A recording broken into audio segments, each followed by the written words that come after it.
नमस्कार दोस्तों, आप सभी का स्वागत है हमारे चैनल बीके मैथमेटिक्स अड्डा पर। तो दोस्तों, लाभ हानि चैप्टर चल रहा था एच.डी. यादव बुक से, जिसमें हमने टाइप 2 में पढ़ा था जब कोई वस्तु दो बार बेची जाए। तो आज का टॉपिक है हमारा टाइप 3, जब एक ही वस्तु कई बार खरीदी बेची जाए।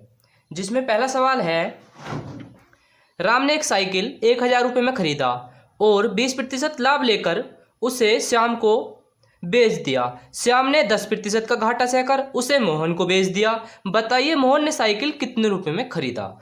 तो दोस्तों, इस तरह के सवाल में हमें क्या है, अंतिम मूल्य निकालना होता है। सही है, प्रथम मूल्य दे रखा है 1000 रुपये, तो इस तरह के सवाल में हमें अंतिम मूल्य निकालना होता है।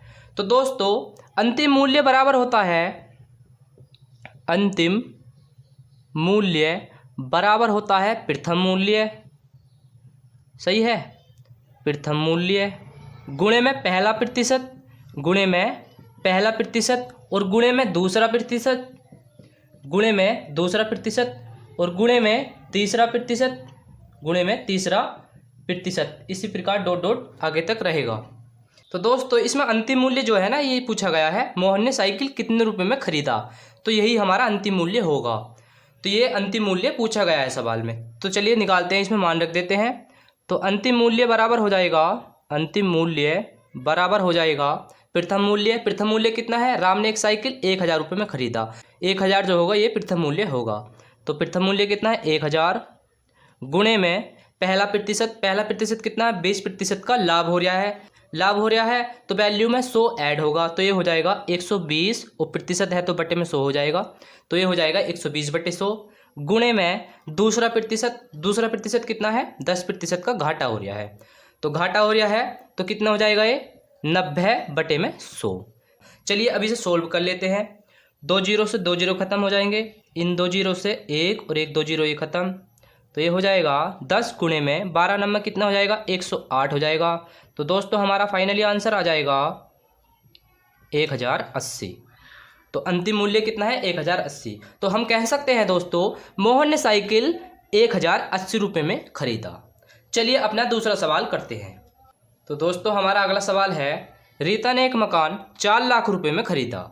उसने 25% लाभ पर मकान को सीता को बेच दिया। सीता ने 10% लाभ पर मकान गीता को बेच डाला। यदि गीता 5% लाभ लेकर मकान संगीता को बेचे तो संगीता को कितने रुपए देने पड़ेंगे। यानी कि दोस्तों इस सवाल में भी हमें अंतिम मूल्य निकालना है। तो चलिए निकालते हैं। अंतिम मूल्य बराबर होता है, अंतिम मूल्य बराबर होता है प्रथम मूल्य। प्रथम मूल्य कितना है इसमें, 4 लाख रुपये। 4 लाख को यहाँ पर लिख देते हैं, कितने जीरो लगेंगे, 5 जीरो लगेंगे।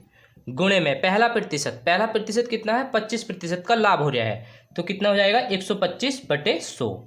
गुणे में दूसरा प्रतिशत, दूसरा प्रतिशत कितना है, 10% का लाभ हो रहा है, तो ये हो जाएगा 110/100। सही है। गुणे में तीसरा प्रतिशत, तीसरा प्रतिशत कितना है, 5% का लाभ हो रहा है, तो ये हो जाएगा 105/100। चलिए अब इसे हल कर लेते हैं। 2 2 4 1 और 1 ये रहा, 6 जीरो से 2 2 4 2 6 जीरो खत्म। सही है। तो दोस्तों ये बचा 4 गुणे में 125 गुणे में 11 गुणे में 105।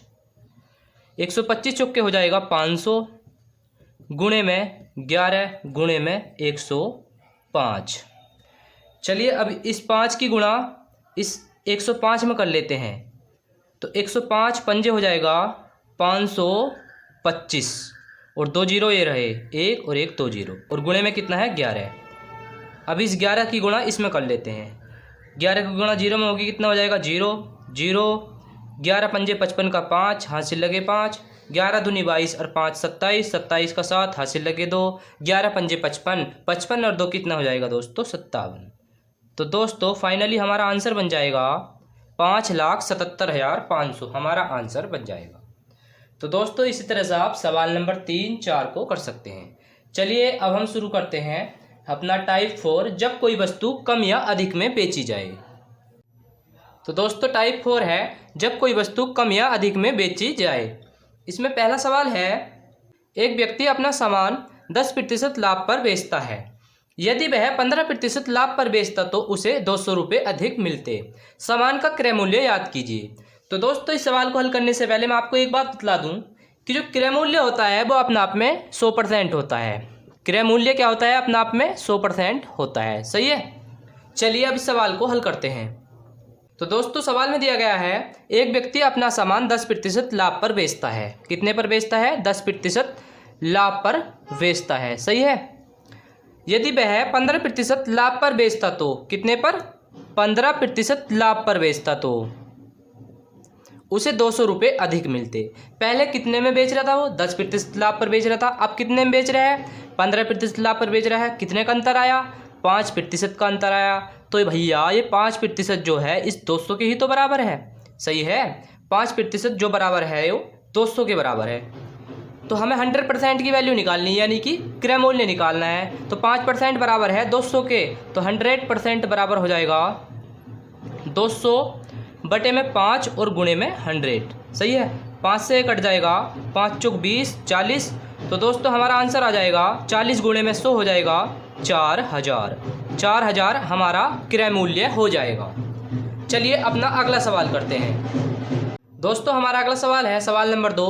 महेश ने घड़ी 10% हानि पर बेची। महेश ने घड़ी 10% हानि पर बेची।